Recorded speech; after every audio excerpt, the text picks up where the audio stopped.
Let's pull 3 cards for your day today, Wednesday, March 25th. I'm using the Morgan Greer deck today, and our first card is the Empress reversed. So the first word that came into my mind is overgiving, but I don't think that you're overgiving to people necessarily. I don't think this is about family demands. It may not even be about work demands.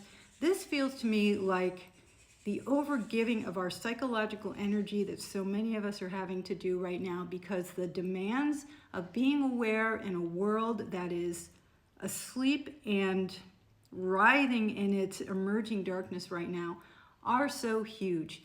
There is this kind of baseline anxiety and witnessing and managing of our own reactions to other people's shadow work. And when I say other people, I don't mean personal relationships. I mean, you know who I mean. I mean the groups of people that are contending with their own shadows right now and how that's playing out in terms of behavior and international relations and domestic relations and so on. That's a very complicated way of saying that the world is really stressful right now, and because we are having to give so much of our feminine energy to that, because our witnessing is a sacred act, that there's very little left over for ourselves. Like, you can't just go about life anymore the way you used to be able to go about it, just assuming that things would go well, assuming that the people in charge had our best interests at heart, assuming they were trying to do their best. It just feels like there's so much darkness right now that this Empress, it's not that she can't be in her sovereignty, it's not that she can't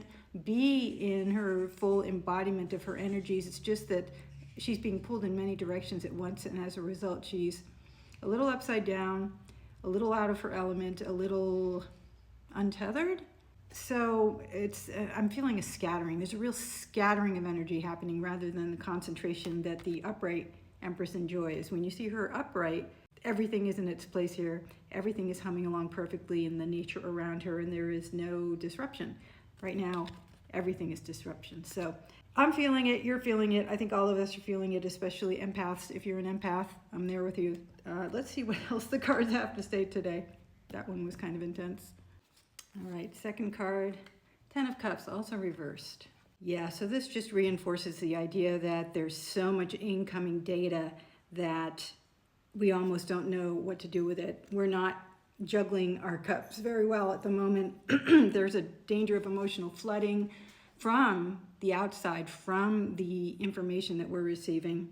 And it's just a lot to handle. Saturation of our senses. It feels like saturation of the nervous system in terms of energy, like it's just vibrating harder than it's designed to, with so much intensity that something is going to have to spill out, something's going to spill over. So this could translate into emotional volatility, perhaps, if you're feeling yourself being kind of moody or all over the place.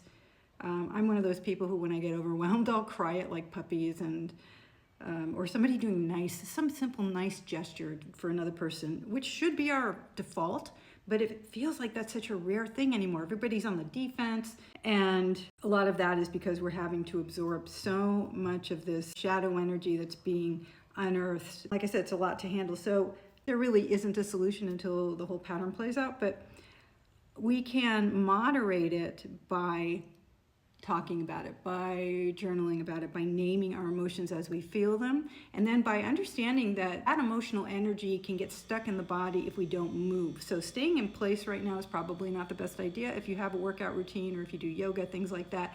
Yoga particularly, I'm a yoga teacher, so I know from all of my experience and study that part of the value of that practice is the way that it gets that energy unstuck and moves it out of your physical form. It's processed, it's released, and then you can just be in your body unburdened again. So I would really suggest that if you're feeling this overwhelm of emotions, when this guy is upside down, you see he's kind of a joker. Like, I've never liked his face, quite frankly. He's just something sketchy about this guy. But you can see when he's upside down, whatever's in these cups is bound to spill out. There's just no way to pretend that everything's in a row and that they're all nicely arranged and we can just kind of sit back and admire what we've made. Nope, it's going to be a mess. Stay active, keep moving, and voice your feelings. Name the things you're seeing. Don't buy other people's narratives, because when we do that, we also get stuck in this place of dishonesty. We feel this incoherence in our nervous system that can put even more stress on ourselves. So All right, third card's a tough one today. And last card for today, well, here we go, Devil, and he's upright. So first, a reminder that the devil doesn't represent the literal devil. He points mostly to shadow work. So the shadows that are emerging are dominating the energetic field right now. That's a good thing and a bad thing, because it's very, very challenging, especially for those of us on the spiritual path who know what this work entails. And for the people who are experiencing the emergence of their shadows and they don't have a conceptualization around that, they may not even be understanding what it is that's happening. All they know is that everything feels dark and scary, and their inner turmoil is almost unmanageable. And so a lot of people acting out right now. And we can see that all over social media if you're somebody who pays attention. This just reinforces what the first two cards are telling us. Collective shadow release, processing, and integration is happening right now. And because it is collective and it's generational and it has to do with tribes and nations, it's just a lot for everybody. Try not to see through a lens of heroes and victims, because when we get into layers of karma, there's not a lot of distinction between the two. Oftentimes people think they're doing something heroic when in fact they're doing great harm, and that has to do with the narratives that we've told ourselves about whatever's happening. Shadow work needs to be fearless, it needs to be honest, and when there's a lot of people involved in processing these shadows, such as we have right now, we go to war, right? We go to war with each other, with our own shadows. Not all of us want to name it. Not all of us want to accept the work. Not all of us have the courage for that. And so it inevitably erupts into great negativity. I say this card is not literally the devil, but there is a way in which he is, because that kind of is the devil. Our refusal to have the courage to see ourselves in our fullness, light and dark, is how the devil can emerge in a person. Because when we squelch whole parts of ourselves, or we hold ourselves in a dishonest light, then that's when things go sideways and the devil emerges as a result of that. So, okay. So quick summing up of today's reading. The Empress reverse shows that you're stretched thin from witnessing the world's darkness and suffering.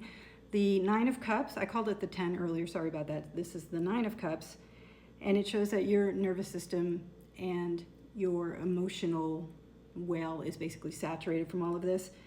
And the devil says, this is the work.